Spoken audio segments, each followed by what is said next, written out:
এক সময় এক গ্রামে রতন নামের একজন যুবক বাস করত। রতন খুব দয়ালু এবং সংবেদনশীল মানুষ ছিল। সে সবসময় অন্যের সাহায্যে এগিয়ে আসত। একদিন গ্রামে একটি বড় ধরনের বন্যা হল। এতে বহু ঘরবাড়ি ক্ষতিগ্রস্ত হল এবং বহু মানুষ আশ্রয়হীন হয়ে পড়ল। রতন তার নিজের জীবনের ঝুঁকি নিয়ে বন্যা কবলিতদের উদ্ধারে ঝাঁপিয়ে পড়ল। সে ছোট ছোট বাচ্চাদের কোলে করে নিরাপদ স্থানে নিয়ে গেল, বৃদ্ধাদের হাত ধরে উঁচু জায়গায় পৌঁছাতে সাহায্য করল এবং অসুস্থদের চিকিৎসার ব্যবস্থা করল। রতনের এই নিঃস্বার্থ সেবা দেখে গ্রামের সবাই মুগ্ধ হয়ে গেল। বন্যা শেষ হওয়ার পর রতন শুধু উদ্ধার কাজ চালিয়েই ক্ষান্ত হল না, সে গ্রামবাসীদের নিয়ে একটি কমিটি গঠন করল এবং ক্ষতিগ্রস্ত ঘরবাড়ি মেরামতের উদ্যোগ নিল।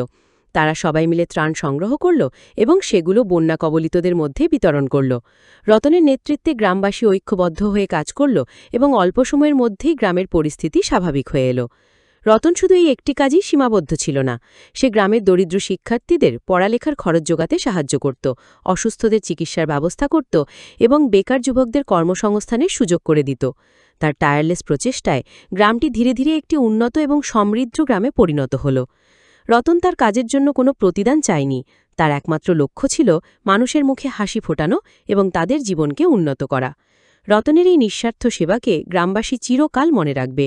তার গল্প প্রজন্মের পর প্রজন্ম ধরে মানুষের মুখে মুখে ফিরবে এবং তাদের ভালো কাজ করার অনুপ্রেরণা যোগাবে।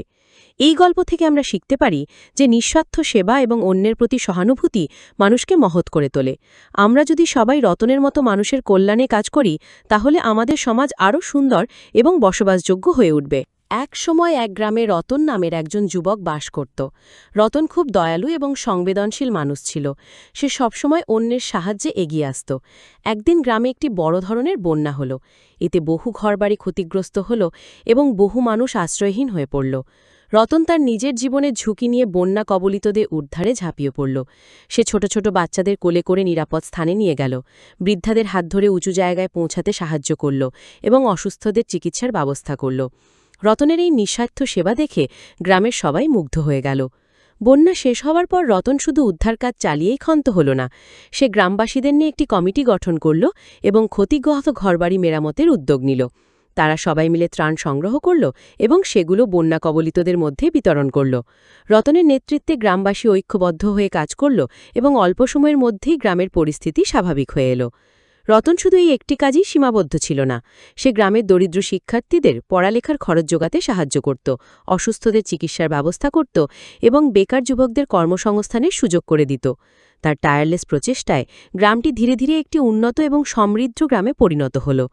রতন তার কাজের জন্য কোনো প্রতিদান চায়নি, তার একমাত্র লক্ষ্য ছিল মানুষের মুখে হাসি ফোটানো এবং তাদের জীবনকে উন্নত করা। রতনের এই নিঃস্বার্থ সেবাকে গ্রামবাসী চিরকাল মনে রাখবে। তার গল্প প্রজন্মের পর প্রজন্ম ধরে মানুষের মুখে মুখে ফিরবে এবং তাদের ভালো কাজ করার অনুপ্রেরণা যোগাবে।